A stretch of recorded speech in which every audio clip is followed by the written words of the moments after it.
उत्तराखंड सम्मानित डॉक्टर किरण बहुखंडी जी और assistant professor doctor Shailendra Kumar Singh ji MBPG college Haldwani ने दीप प्रज्वलन कर वर्कशॉप को विधिवत आगे बढ़ाया। डायरेक्टर मैम द्वारा सभी प्रतिभागी प्रवक्ताओं को संबोधित कर अर्थशास्त्र विषय में प्रोजेक्ट के महत्व का विस्तृत वर्णन किया गया। प्रोग्राम कोऑर्डिनेटर डॉक्टर चौरसिया जी ने कार्यशाला के 5 दिनों तक होने वाली गतिविधियों की सत्रवार रूपरेखा प्रस्तुत की। उनके द्वारा इस कार्यशाला की आवश्यकता और महत्व पर भी विस्तृत चर्चा की गई। निदेशक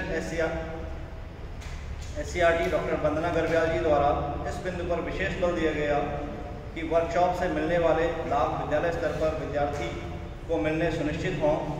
इस संबंध में उनके द्वारा शिक्षकों की भूमिका को सर्वाधिक महत्वपूर्ण बताया गया। पहले सत्र में डॉक्टर SK सिंह द्वारा प्रोजेक्ट कार्य की अवधारणा प्रकार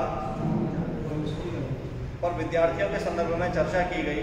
तदुपरांत उनके द्वारा अगले 2 सत्रों तक टूल डेवलपमेंट पर गहन और विस्तृत चर्चा की गई, जिसमें प्रश्नावली, अनुसूची, साक्षात्कार, रेटिंग स्केल, अवलोकन आदि प्रमुख उपकरणों के प्रकार, आकार और सार्थकता पर महत्वपूर्ण चर्चा हुई। प्रोजेक्ट के विभिन्न स्वरूपों और इनके निर्माण में अलग अलग पर चर्चा के साथ कार्यशाला के पहले दिन का समापन। बालिका शिक्षा पर किए जाने वाले व्यय पर परिवार की सामाजिक आर्थिक स्थिति के प्रभाव पर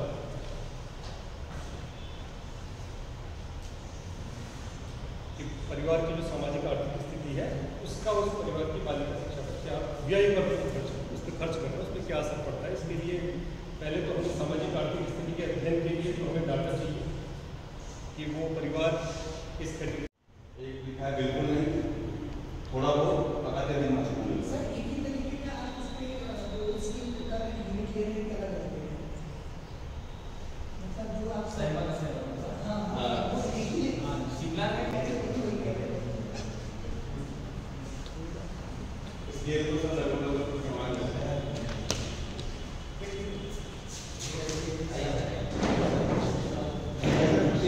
समूह है उससे ग्रामीण विकास में सहायता मिलती है। ठीक, हमने एक आइटम बनाया कि स्वयं सहायता समूह में महिलाओं का एम्पावरमेंट से उनके परिवार में और उनके ग्रामीण क्षेत्रों में विकास में काफी सहायता मिलती है। ठीक, सहमत, असहमत और न्यूट्रल। तो इस पे 90% लोगों ने कहा सहमत। मान लिया गया कि इस आइटम पर जो हमारा एनालिसिस का जो रिजल्ट आया निकल करके वो हमारा पॉजिटिव है और सहमत है। सबसे पहले क्या होता है, जब हम कोई स्टडी करते हैं तो स्टडी करने के लिए उन वेरिएबल्स को फिल्टर करना होता है जो उसको प्रभावित करते हैं। तो पहला टूल होता है डेटा कलेक्शन। तो पहला टूल जो हमारे पास हम लोग करते हैं उसको हम लोग क्या कहते हैं, ये डेटा कलेक्शन टूल कहलाता है, जो आपका क्वेश्चनर इंटरव्यू कहलाता है। पहला टूल याद रखिएगा, ये डेटा कलेक्शन टूल्स या इंफॉर्मेशन कलेक्शन टूल्स आप कह सकते हो। अब इंफॉर्मेशन कलेक्शन टूल्स को भी जो स्टैटिस्टिशियन थे वो कई पार्ट में डिवाइड किए, क्योंकि लोग रिस्पॉन्स प्रॉपर नहीं कर पा रहे थे या उनकी जो स्थिति थी मन में वो कहना कुछ और चाह रहे थे, रिजल्ट कुछ और आ रहे थे। तो इसलिए उन्होंने डाइवर्ट कर दिया, इसको बहुत ज्यादा पार्ट में डिवाइड कर दिया। तो उन्होंने डेटा कलेक्शन टूल को या डेटा मतलब कहेंगे इंफॉर्मेशन कलेक्शन टूल्स कहिए पहली चीज को। ठीक है, एक लिकर्ट स्केल होता है, एक आपका स्केल जो होता है जिसमें यस या नो करते हैं, लॉजिक स्केल हम लोग बोलते हैं। लॉजिक करके जब 2 ही प्रोबेबिलिटी हो, भारत वर्ल्ड कप जीतेगा या नहीं जीतेगा, कोरोना वैक्सीन सफल होगी या नहीं, कहीं 2 ही ऑप्शन होते हैं, मैं पास होऊंगा कि फेल होऊंगा। वहां पे लिकर्ट नहीं काम करेगा। अब वहां पे आप लिकर्ट कर दो तो प्रॉब्लम आ जाएगी।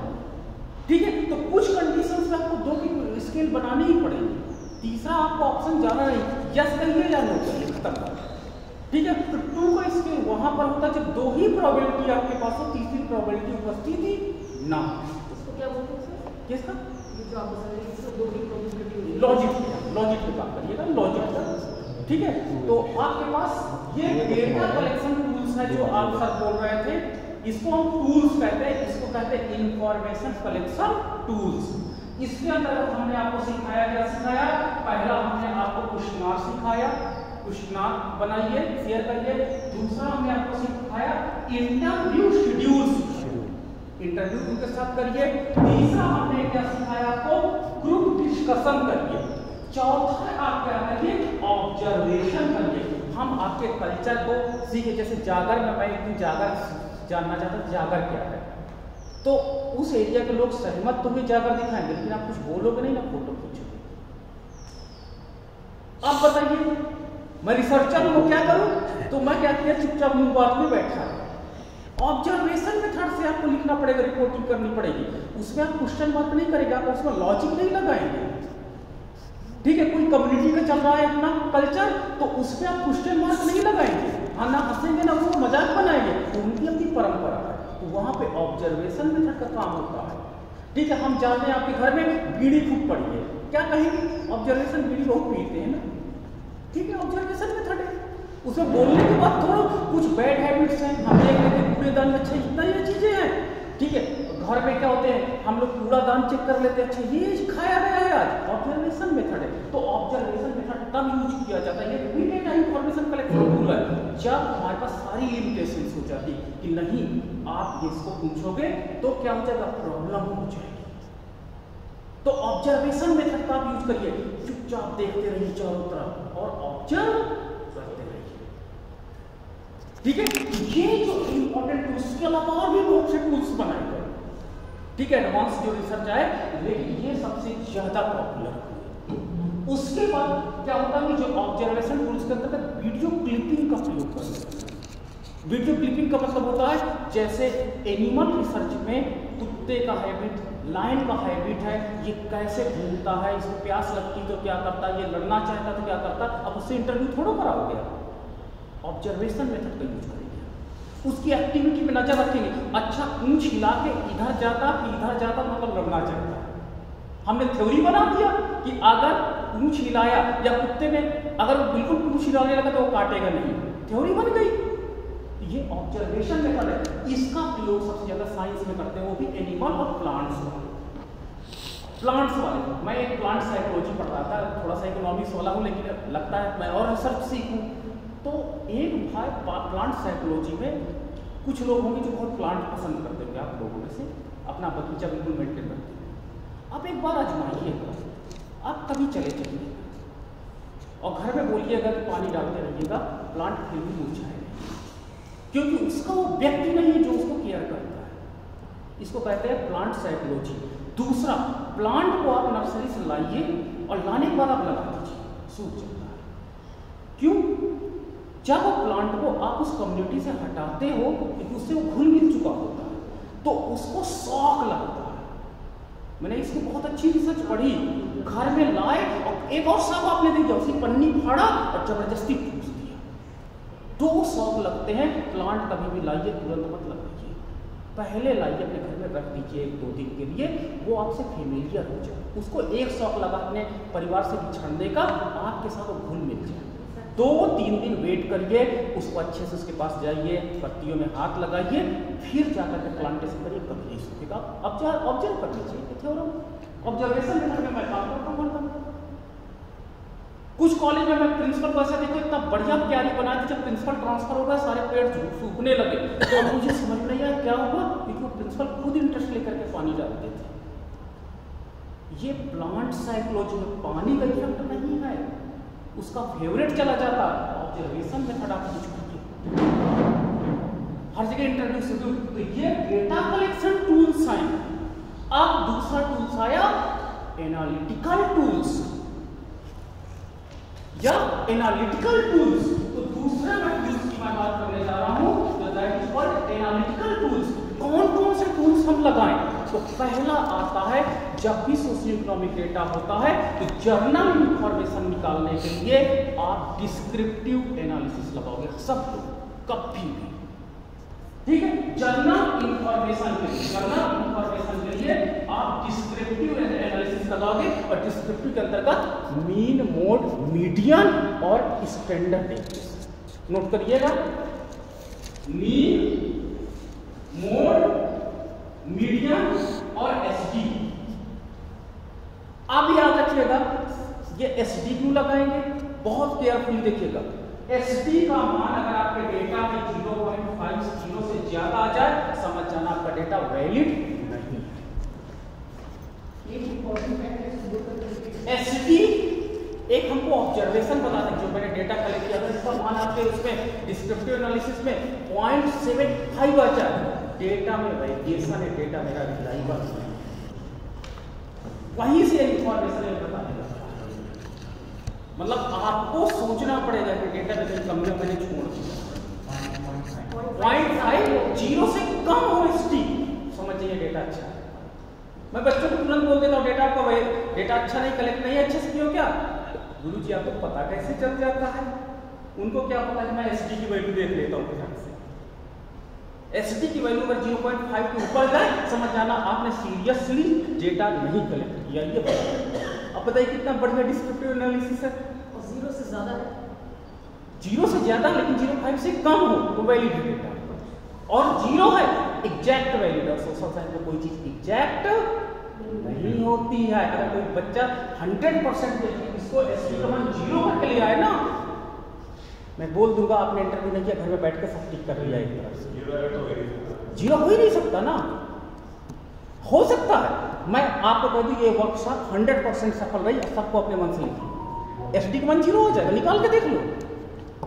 26 पार्टिसिपेंट्स में मुझे 100 में 100 नंबर दिए हैं, SD का मान निकालो 0 हो जाएगा।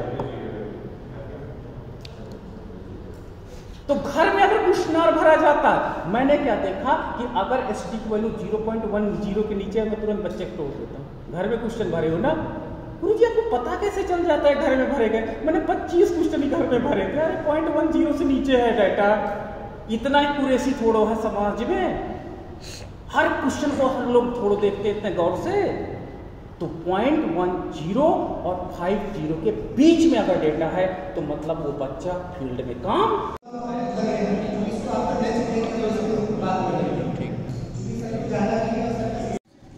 इसमें क्या होता है, ये देखिएगा फॉर्म नाम से एक ऑप्शन आएगा, मिलेगा आपको फॉर्म का, ठीक है, ब्लू कलर में, मतलब मैं कहूँगा कि ये बैगनी कलर का आपको मिलेगा फॉर्म नाम से। इसको आप सिलेक्ट कर लीजिए, ठीक है। सिलेक्ट करने के बाद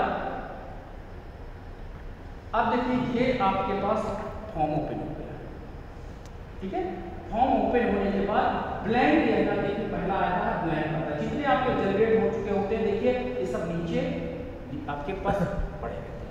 अब जैसे मैंने कई काम किया है, देखिए ये देखिए सारा मैंने काम किया है, ये ऑलरेडी मेरे पास है। मैं इनके अलावा यूनिवर्सिटी के बच्चों को अभी पढ़ाता हूँ, तो मैं टेस्ट भी ऑनलाइन ले लेता हूँ, तो मेरी सीट ऑटोमेटिक नंबर भी जनरेट कर देती है, मुझे जरूरत नहीं।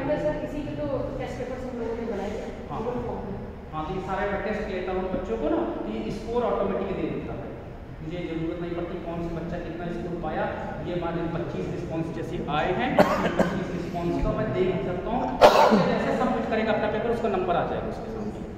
तो हम लोग एक क्या करते हैं कि ये हम लोग मतलब मैं काफ़ी इसका फ्रेंडली यूज करता हूँ। और इसको तो देखिए ये जैसे अंजलि रावत है, तो इसके कौन सा क्वेश्चन में क्या क्या इसने ऑप्शन टिक किए हैं, और टोटल इसने 41 में 28 नंबर पाई है। ऐसे करके हम लोग इसको गूगल फॉर्म का प्रयोग करते हैं। तो मैं ऑनलाइन टेस्ट डाल देता हूँ कभी कभी, ठीक, पढ़ाने के मन। टीचर में क्या होता है, टेस्ट रेस्ट मतलब टेस्ट। सबके पास मोबाइल होगा ना, आप मोबाइल में अपना ईमेल खोल लीजिए,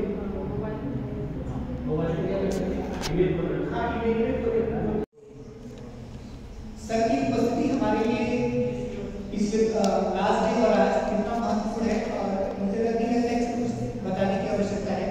सर का जो सेशन रहा प्रोजेक्ट के कॉन्सेप्ट पे, उसके टाइम्स पे, और उसके स्टूडेंट का क्या पर्सपेक्टिव है, टूल डेवलपमेंट का क्या प्रोसीजर है, लिखकर डिस्कशन कैसे डेवलप करते हैं, क्वेश्चनर में क्या कैसे डेवलप करेंगे, इंटरव्यू को कैसे डेवलप करेंगे, और लिखकर स्केल में जो क्वेश्चंस होने चाहिए सेंटेंस के रूप में होने चाहिए, क्वेश्चन फॉर्म में नहीं होने चाहिए। तो बारीक बारीक चीजें इसके द्वारा बताई गई, और बहुत सारे रिसर्च और रिसर्च के फाइंडिंग्स भी आपके द्वारा बताए गए।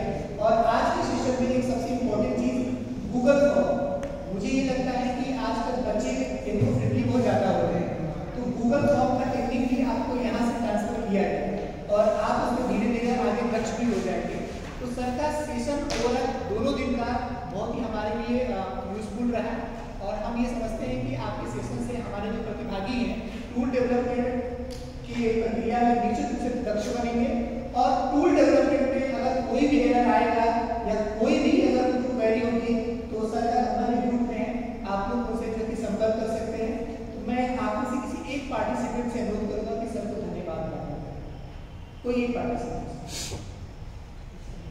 अच्छी बात है कि लोगों ने यहाँ पर 2 दिन डॉक्टर सर ने से जो कार्यशाला में टूल निर्माण से संबंधित बातें सीखी हैं, जानकारी हासिल की है, बहुत ही प्रभाव हमारी जैसे और सर ने जब दिमागी रैली 2011 में पीएचडी कॉलेज में, तो उस दौरान इस तरह की शुरू में रहा उसमें नहीं था और कई सारी ऐसी चीज़ें हैं जो उस दौरान नहीं थी, जिसको सबके माध्यम से और अन्य साथी जो उस बैकग्राउंड के लिए उन लोगों ने भी कई सारी चीज़ें सबसे सीखी होंगी और मुझे लगता है कि ये हमारे बच्चों के लिए बहुत ही उपयोगी होगा, जो कि प्रोजेक्ट के बारे में उससे बहुत ही कारगर सिद्ध होगा। और सबसे यही बात मैं यहाँ पर करना चाह रहा हूँ, सबका धन्यवाद है साथी लोगों से, ऐसे आदमी लोगों से और सभी साथी लोगों से डिलीवरी बहुत प्रॉब्लम है